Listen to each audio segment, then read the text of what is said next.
Hey, I'm Weekend Gabe, and you're checking out Weekend at Gabe's, and thanks for checking out this latest episode. While you're here, also follow us on these social medias at Weekend Gabe, at Weekend at Gabe's, and also at The Real Sam Crane. Thanks for checking us out. Let's reset for a second. Yeah. You're checking out Weekend at Gabe's, Weekend Gabe, The Real Sam Crane. I am Weekend Gabe. You are checking out the hottest show on these internets and on these streets. Don't forget to give us a follow on these socials at Weekend Gabe, at Weekend at Gabe's, at The Real Sam Crane. Also, take this moment to do your water break. I'm trying to do better. Water break. I'm trying to do better. Maybe by seeing me drink water, you yourself will be inclined to drink and do some intake of some additional water. Mm-hmm. All right, joining us now, friend of the show. He has the new record out there, Colt. It just dropped maybe a couple weeks ago. It's brand spanking new. He is, I don't want to say he's the founder, but he definitely brings that trap metal sound, a very unique sound that is his own. He runs in his own lane, and it's an absolute pleasure to bring Jvnebvg on to Weekend at Gabe's this evening. Good evening. How are you? I'm good, man. How you guys doing? Well, we appreciate the time so much you're giving us. I know you're busy. I see you're already out there doing the podcast, doing the circuit, talking to folks. So I'm glad that you were able to give us some of your own time. Jvnebvg, I understand that you've been called this since you were a little kid. I think it was your brother or your family members were giving you this name, and you reinvented it by flipping the U to V, and then also in the album title as well. How is this sort of like Jvnebvg, like a reinvention of yourself? Is that how you kind of view the then and now the writing of it? Yeah, so pretty much actually the writing behind Jvnebvg is because like ancient like Greeks and like Roman times, they would use the V's as U as like substitute.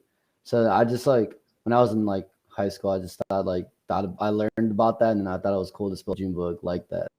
So it's like with the whole, that's why I spelled like U's. I just replaced them with V's. Yeah. Do you ever like, because I know that like people have this thing, like they create this moniker when they're like 13 or whatever, and then they just be grown ass people and like called Kenny Beats or like whatever it is. Like, would you ever change the name, and what would you change it to if you could have a fresh slate? Oh man, honestly, dude, I don't even know what I would like ever change it to, because like, I mean, I've been Jvnebvg for so long, like I thought of like any other name besides like that. So like, I mean, I don't know. It'd probably be something like really stupid if I did like name myself something else. You could go with Cult Leader Bug, you know, like anything, man. Like stuff like that. I would name myself like shit or something. Like literally, that'd be the name. But what is new for you, and I want to address the elephant in the room. This is a new look for you, man. I've seen this face paint thing that you've been doing because you were doing the blonde hair about, I want to say like 6 to 8 months ago, and now I've seen you on stages. You got the face paint out. What was the motive behind the sort of look change for you? Yeah, so like I pretty much have been like a big metal and like black metal, all that stuff. So I guess the look changes because I realized like I'm not really making like regular like rap music or anything like that. You know, it's like a genre blend, and then so I want to hone in like the aspects of like all the metal and stuff like that, and also just like my personality for myself is like everything I like. Whenever I'm this, is like I'm dead. You know, the whole point of corpse paint is like, you know, you're not alive anymore, you're dead, and like this is just like who I am. You know, I embody the embodiment of just like pure evil and death, and also like a good time. You know. Pure evil, death, and a good time. That's Jvnebvg in a nutshell. I love that. I think that's a great segue. It's sort of into Colt a little bit. I think it's correct me if I'm wrong. The lyric is you don't summon the devil summons you, right? Oh yeah, I don't summon demons they summon me. Yeah, exactly. So I think this is kind of like you having fun with it instead of you being owned. You own death and own the other side, and you're having fun with it. Yeah, exactly. It's like pretty much the whole point of like the whole point of Colt, and that like everything in that project. That was like the most thorough project I've ever like worked on. Like actually put like lots of thought behind it, because I wanted to I don't know if you guys are aware, but like I was a veteran, like I was in the army and stuff, and I served time overseas.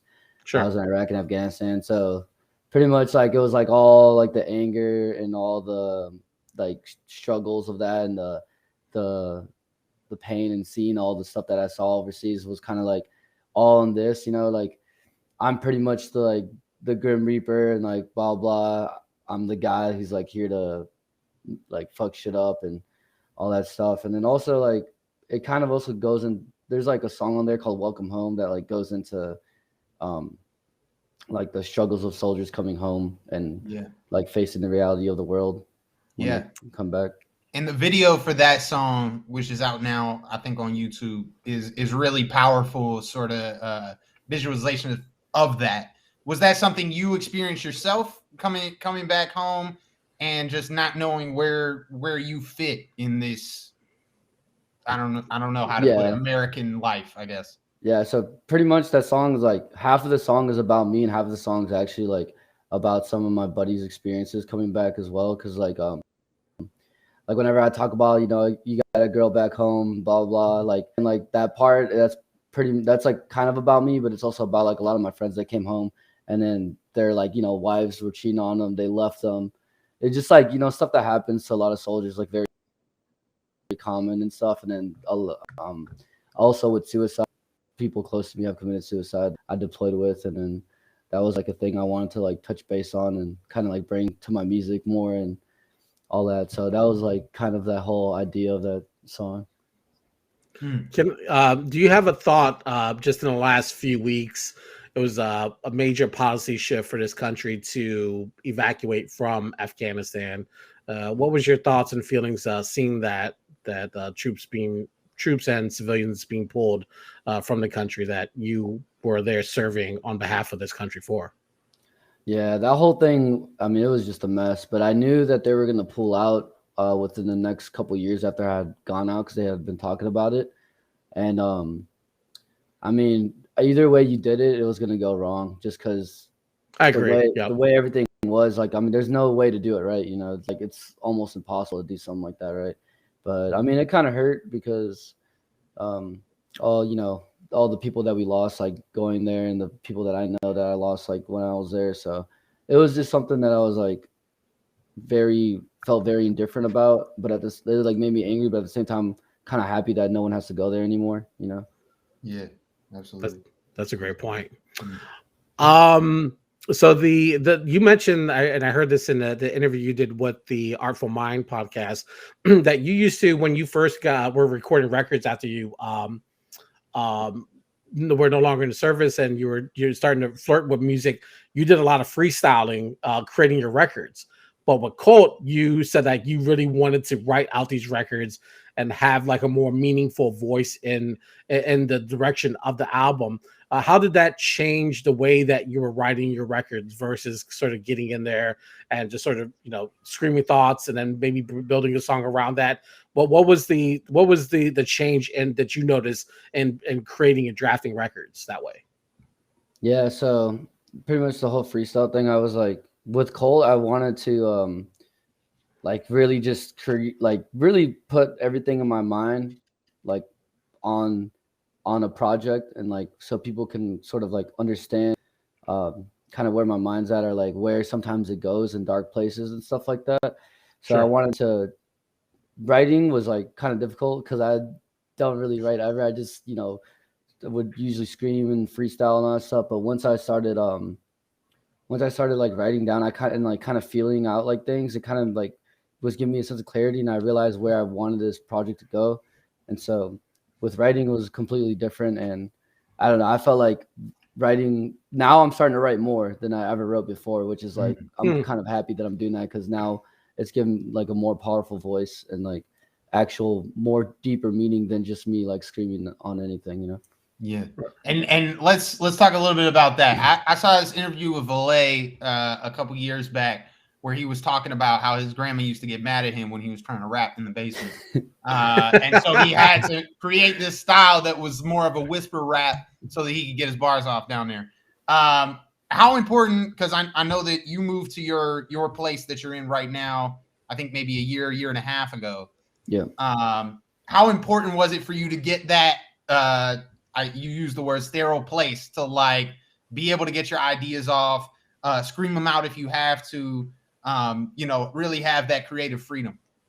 Oh yeah, it was really important. Like literally, like this place is like perfect for it because my old place, like I had like neighbors. I was in like, on the north side, so it's like really compact over there. But out here, it's like, I mean, I can just be as loud as I want, and no one can like hear me at all. I'm just like screaming and stuff. But it helped me a lot though, 'cause I was able to just like, really like test out the sound of like how it was gonna sound like instead of just waiting to go to studio and then doing it and like, oh man, like I don't know if this is the sound I thought it was in my head, but then I'm here, I can actually like scream and then like get the sound off and like, okay, like this is gonna be a good sound for whatever I want to do for this song or project.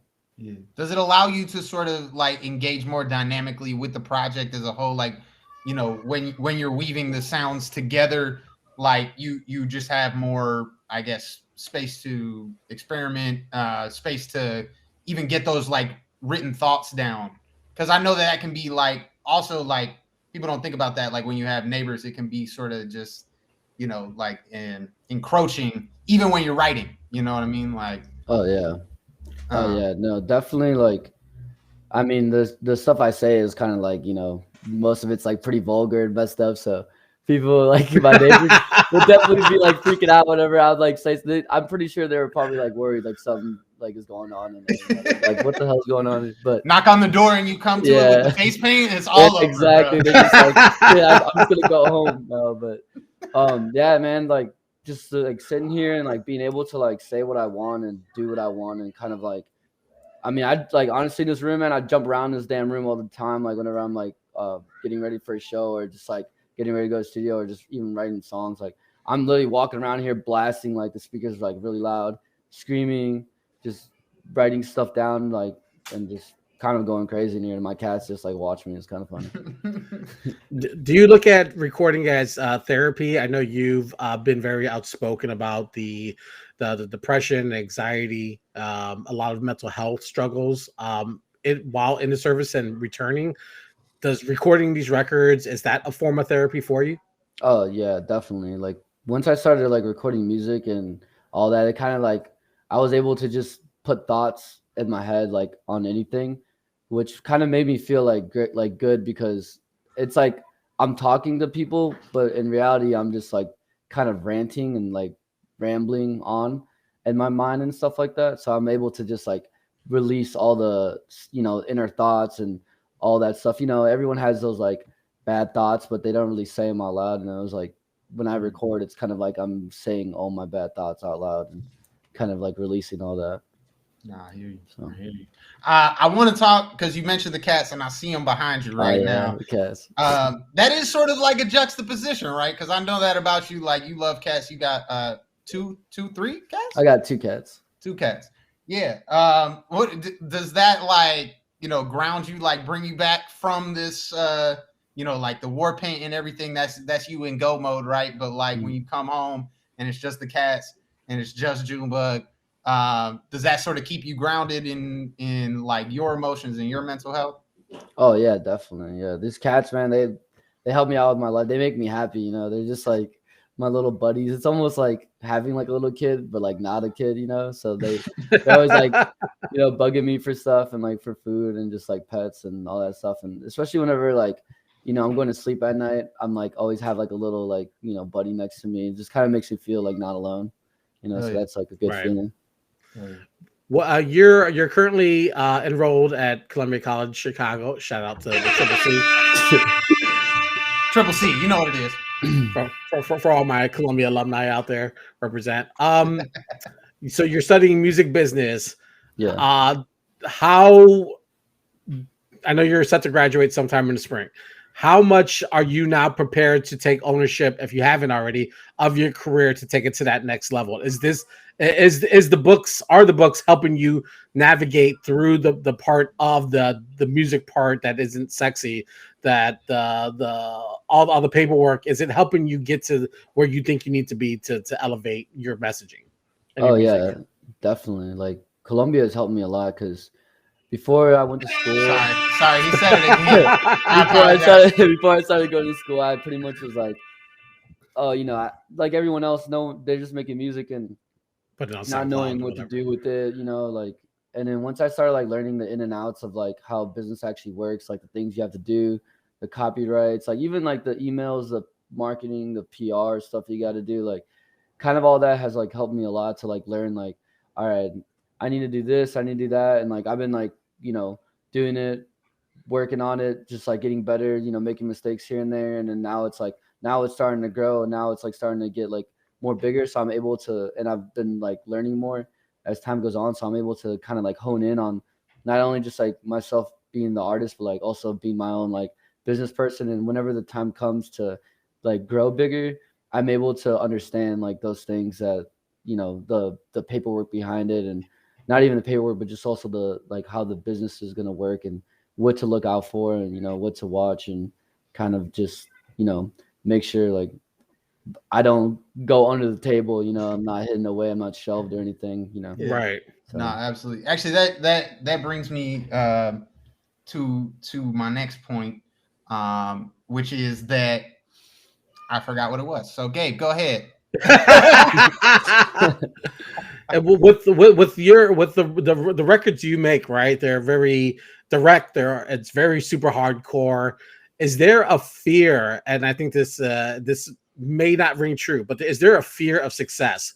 Because if what you're doing, which is kind of new in a sense, it's very unique. Like I mentioned at the top, you're traveling in your own lane, and I think that the host of that Artful Mind made a great point about this. When you hear Jvnebvg, it's Jvnebvg, and like it really stands out. But is there a fear of success, like you're mentioning, like if you don't get shelved, your records pop, you start to really become a household name?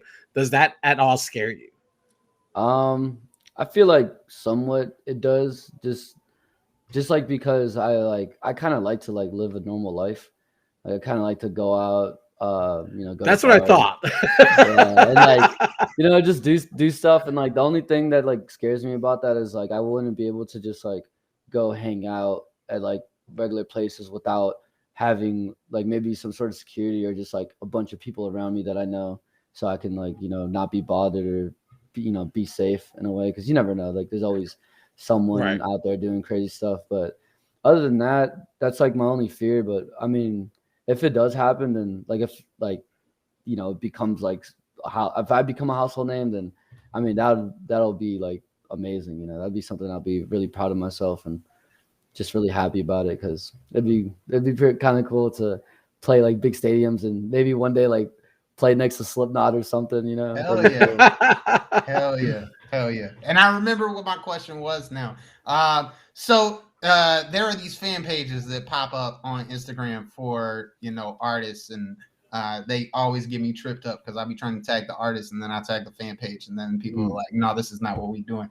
And a lot of people I know have been making fake fan pages, but you, my friend, have a very real Jvnebvg fan page run by somebody who is absolutely not you. Yeah. That was my thought process on like you getting bigger. Like, was that like a weird thing that you just woke up to one day? Yeah, man. That was like, so it's this guy named Adam, and he lives out in like Pennsylvania. And like he's been listening to my music, man, since like I like first dropped my first song. And this dude was like instant fan, and like he's a really cool guy. And like man, when I saw him make that, I was like, no way, like this is crazy. I was like, I didn't even think like that would ever happen, but the fact that happened and like people started following it and stuff, it was pretty cool. I was like, oh man, like all right, like it's like not a lot of people, but it's like a decent amount where I'm like, okay, sure, I got like a good amount of people following this and just like keeping up with it. Like, I mean, I don't really know what he like does. Like, I mean, I told him, I was like, you can just post whatever you want. That's like, and as long as it's like nothing crazy. But that's only that stuff kind of worries me too at the same time, because it's like I'm not running that at all. So like if he posts something crazy and I don't, I have no control over that. So, but he seems like a pretty good dude. So like from just like the online interactions I've had with him. So it's interesting to hear you talk about fear, because when I see you perform, you seem so fearless to me. You know, like you are just pure energy, pure. You know, I don't give a fuck. You know, like you are out here doing the thing. Does the makeup sort of just like help you put up almost a barrier so that you can feel like comfortable out there? Does that help with that sense of fearlessness, or are you actually terrified up there? Nah, well, I'm actually like never really like scared to be like in front of people or like not like none of that. The only thing that worries me is just like more like the people reacting to do things, you know, like the fan page, you know, it's like I'm like things that I kind of have no control over. It's like I have control over how I perform, you know, whether people are gonna accept like it or not, that's up to them. But I like to just like I don't know, I don't really have that fear because it just doesn't scare me. It makes me like happy to perform and like excited, so I just get like really pumped up and just kind of like, you know, not, I don't give a fuck, you know, I'm like whatever. It's whatever to me, but it's just like at the same time it's like fun. Hell yeah. Exactly. We got Lassa in the chat space. Kilroy, there's a bunch of people in the chat space fully rooting for you on. Before we get out of here, I know that you mentioned Slipknot as sort of being one of your inspirations, but also 50 Cent, who's Sam, that is his hero. I love 50 Cent. I love 50 Cent, yeah. Well, who was the comedian, Sam, that we have? I feel so awful. He had the response video for it was Rob Mayfield, wasn't it? Rob Mayfield, who also had a 50 Cent connection, but also served in the Navy and left and became a comedian. So I think there's like sort of a 6 degrees of 50 Cent where you yourself were in the service, you left and also had a 50 Cent connection. So I think that's absolutely hilarious. So 50 Cent is somehow buried in this show somehow, some way. But June, hold on. I got three quick questions. We like to ask some fun questions here on Weekend of Games before we let you go. So, as a cult leader, Jvnebvg, how many wives you got? Man, I don't know. You know, I got a handful of you know, people that I talk to. So hopefully one day. All right, that's a good answer. He has a stable of women. That's what he said.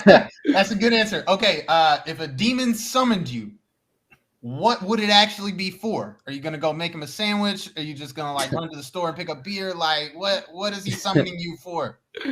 I guess the demon would summon me to, you know, just do some crazy shit, just rage. Anything that has to do with fucking just doing reckless stuff. I guess that's what they would summon me for. All right, last question. Oh, actually, 2 more questions. What gets you in go mode? Oh man, dude, there's a lot of things that get me in go mode. Like, for example, if it's like a weekend and I wake up like pretty refreshed, I like drink a nice beer and stuff, and then, you know, that'll get me going. And then also just anything loud and fast, like anytime I hear loud and fast music, like it gets me in go mode. So word up. Okay, and last question. We like to talk about this on Weekend of Games all the time. Are you from the crib? What does that even mean? Gabe is a Nazi about who's from the crib and who's not from the crib. And I know that you have suburban roots, but you also live in the city limits. So the question is, are you from the crib? Do you rep the city? Is that what I'm saying? The question. Yeah, I mean, like, yeah, I rep the city, like, because I mean, growing up, I grew up in Waukegan, but I would always come to Chicago to skate when I was a kid and just hang out in the city, you know, take the train downtown. So, but I still like rep, you know, Waukegan a lot, like let everyone know that I'm from Waukegan. But when I'm out of town, you know, he owns it. Yeah, when I'm out of town, I'm like, you know, I'm just tell everyone I'm from Chicago because no one's fucking knows Waukegan is. So, you know. We have issues with people who are from Waukegan, but tell people he's from Chicago. That's the problem we have. But you're owning. Gabe has. That's the problem. Oh yeah, no. Anyone from the city, like I tell them, like, yeah, I'm from Waukegan, so like, you know, we have plenty of great talent who don't live directly in the city limits, who rep it hard and work here and do work here, and they are in good graces as you are as well. Yeah. Jvnebvg, the new project KULT, it's out on all digital streaming platforms. Go put it into your life. It is a fun, exciting, exhilarating experience of a listen. Trust me when I tell you, there is nothing like it out there right now. It is a one of one. So thank you so much, June, for joining us and talking about it and sharing. Thank you for having me. We appreciate it. Jvnebvg joining us on Weekend at Gabe's on this Tuesday night. Woo! That was Incredible, fun. man. I love Jvnebvg. He's such a like this Rubik's cube of cool ideas, man. Love that guy. Love his energy. If you ever get a chance to go see him perform live, it is an absolutely must-see show. I'm standing in the back because I know that the mosh is going to be nuts. I'm too old. No cap at all. This happened. We went to the Jvnebvg show, and my girl was standing next to me, and all of a sudden, the mosh broke out, and Shorty did not know that the mosh was coming. She caught an ankle injury. So yes, if you do not want to mosh at the Jvnebvg show, stand far back. But otherwise, must see TV. Please go check him out. He is around, man. He is around. Hey, I'm Weekend Gabe. Thanks for checking out this latest episode of Weekend at Gabe's. Click on any of the links swirling around my head and also hit the subscribe button while you're here. Thanks for checking out us here on YouTube.